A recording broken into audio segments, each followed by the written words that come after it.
When making a citizen's arrest, does the citizen actually have to be on scene for the arrest to occur? All right, my name is Anthony Bandiero, bringing you the Roadside Chat. This question comes from an officer in Nevada. So the officer says, when making an arrest for a misdemeanor not committed in your presence, does the citizen and the person completing the citizen's arrest paperwork need to be present when the officers take the suspect into custody? So here's the background. The victim, the citizen, right, observes their bike being stolen in front of their house by the suspect who they actually recognize. The victim has also video surveillance, which we are able to view. Based on the value of the bike, it's a misdemeanor. The victim wants to press charges and completes the necessary citizen's arrest paperwork. You make contact with the suspect at his residence and determine he is the suspect you observed in the video surveillance. So you got probable cause. We're all good here, right? Does the citizen making the citizen's arrest need to be present or in close proximity when making an arrest, an in-custody arrest in this situation? All right, so there's two things going on here that I want to address. Number one is this. No, I do not believe that the citizen has to be on scene in order to make this arrest. Here is the logic. If the citizen could have made that arrest at the time, right? They could have actually said, you're under arrest, under citizen's arrest, and the person left, and they didn't put hands on the person, which they probably shouldn't, right? They should let the police do that.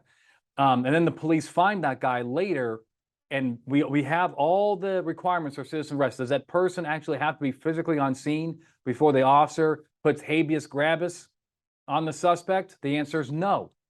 The same rules basically apply, you know, essentially the citizen is transferring their authority to make the arrest to you. So I don't see any issue there. And the fact that it happened later, it seems reasonable. The officer was talking with the citizen, the victim, at their house. They then went to the suspect's house. You know, there was it didn't happen the next day, et cetera, et cetera. So I think that if the arrest could have been made by the citizen at the time, it can be made later by the police officer, and the citizen does not need to be on scene. Okay, so the next thing, though, we want to make sure that the victim here actually observed the bike being stolen. We want to make sure that the bike was not stolen. Then the citizen watched their security cameras and found out who stole it.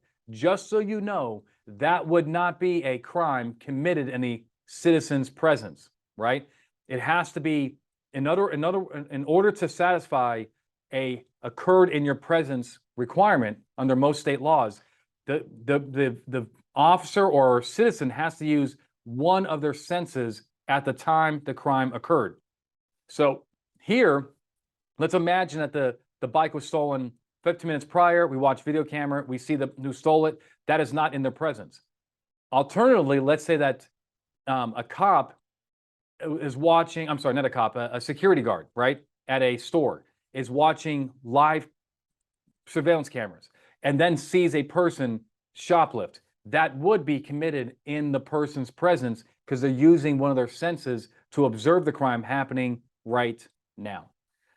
Finally, my officer brings up Assembly Bill 440, which does provide discretion in these situations where the person has had prior arrests and so forth. But, you know, make good case law, right? And also the officer said here that the bike wasn't even recovered at this time. Do you have to arrest the person? No, you have discretion. Comply with your agency policy. But the point is, the arrest could be made constitutionally, in my view. It would not offend Nevada state law or the Constitution. I hope it helps. If you like it, like, subscribe, share with your friends. And I hope this video has helped you get it right every single time.